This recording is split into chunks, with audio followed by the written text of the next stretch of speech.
Okay, in this tutorial I'm going to show you how to visualize data with GeoLayers. So we're going to visualize the population of a few countries here. Therefore, we're going to have a look at the feature browser, we're going to investigate features, we're going to create a data-driven shape layer style that will adjust its color and its extrusion according to the population property of our countries. And we're going to add labels and offset their position according to the extrusion of our shape layers. Alright, so let's do this. At first, we're going to import our geographical features. So we want to have a bunch of countries. Therefore, we can download the Natural Earth Countries Global Dataset. So I'm simply clicking this, and GeoLayers is going to download and import all the countries of the world. But we only want to have a few here. So the first thing we can do is enabling this view filter here. So if this is enabled, GeoLayers will only show us the countries that are in our current view here. And I'm going to pick a few here.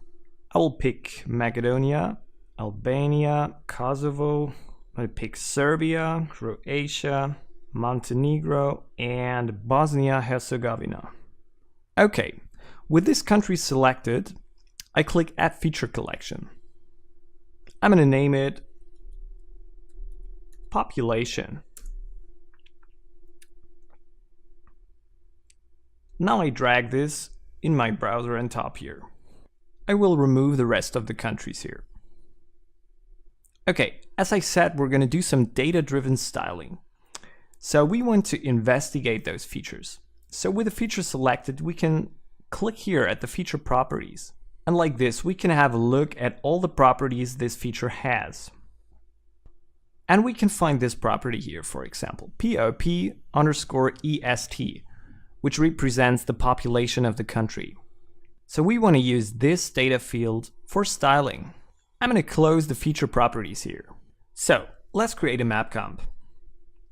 I'm going to double click the feature collection here to fit my view to all these features, and I'm going to hit create map comp. I'm going to call this population.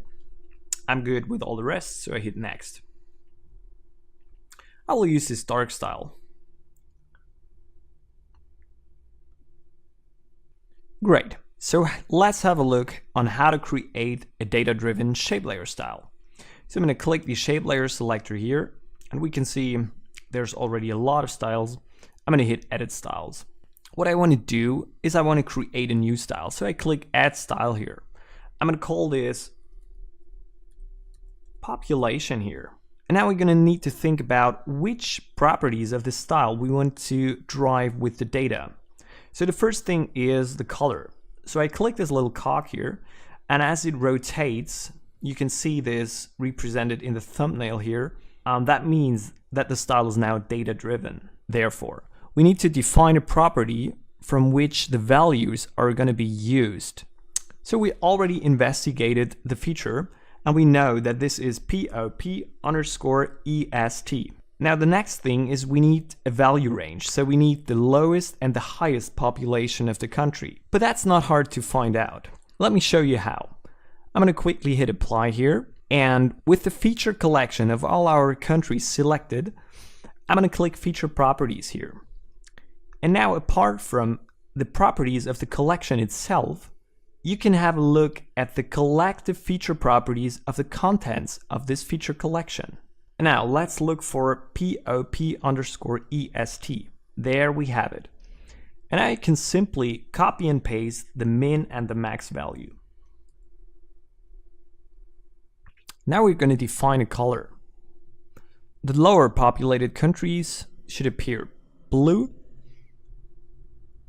And the ones with the higher population, we're going to choose this pink color here. If this property is not found, GeoLayers is going to use this color here. So I'm going to set this to the same blue as the lowest population. What do we need to data drive else? The extrusion. So again, I click the cog here.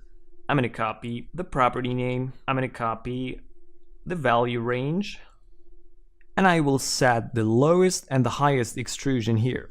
So the lowest should be probably about 50 pixels, and the highest should be about 200 maybe.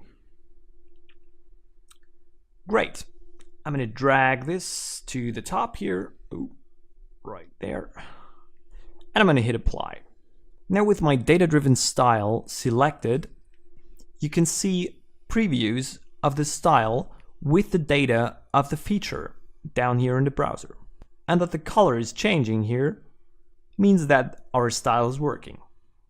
So let's draw this to our map comp. At first, I'm going to make sure that inside map comp is not checked, because I don't want to draw this inside our map comp, but in the containing comp. With this setting unchecked, I will select the population feature collection and hit draw features.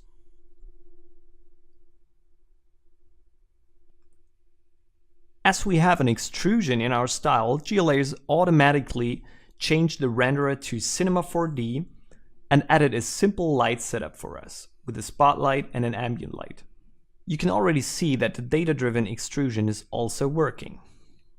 Now by right-clicking and dragging, I'm going to change the pitch and the bearing a bit here. Now there's one thing I don't like. If I change the rotation here, our light is not following. So there's a simple trick. I'm going to reset the rotation. I will parent my spotlight to the anchor of our map comp, and I'm going to rotate it again and see if this works. That worked. Great. Now I would like to label the two countries with the highest and the lowest population. So the highest population is obviously Serbia. So I'm going to select Serbia and click Add Label here. Let's jump a bit ahead in time. And the reason that the label is not in the center of our country is simply because it is not offset according to the extrusion that we draw here. But we can simply fix this. I'm going to change my preview resolution to the quarter here. And I will change the camera view to left. Now to see where the label really sits, we need to switch it to 3D first. And now we see that it's not offset according to the extrusion. But we can do this, of course. So with the label selected, I'm going to have a look at the effect controls. And there's a bunch of things going on, but the property we need is the geographical position, latitude, longitude, and height. So the third value here is the height offset of our label. And we can simply adjust it. And you can see here, the highest population in our data-driven style should have an extrusion of 200 pixels. So this matches exactly the 200 pixels of height that we put in here. Now, as I have adjusted this, I can switch back to the active view and make this a 2D layer again. Let's do the same thing for Montenegro. I will add a label, jump a bit ahead in time here, and adjust the height to 50 pixels. Now I don't want this Montenegro label here to overlap the countries. So what we can do is adjust its anchor point. I'm going to solo this layer. This will simply increase the performance. And as I change the anchor point here, you can see the pointer following it. Great. Now, as the next step, I'm going to add a little camera move. This is very easy. I click the keyframe button, jump a bit ahead in time, and simply change the bearing a bit here. Once I did that, I hit finalize to finalize the underlying map imagery.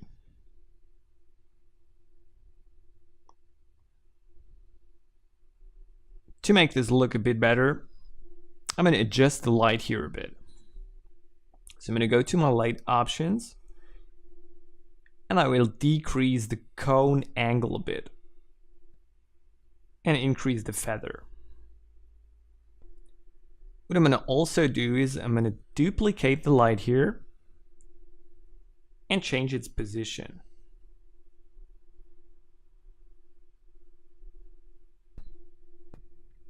So we're almost there. What I'm going to do is I'm going to pre-comp the containing comp, call this composition render, and I'm going to throw lumetri color on top of this. I'm going to do a vignette, and I will simply throw a look on top of this. We just created an animation of this data-driven styled countries. You can find more detailed information about all the settings of GEO layers in our help. So, thanks for watching, have a great day, and bye!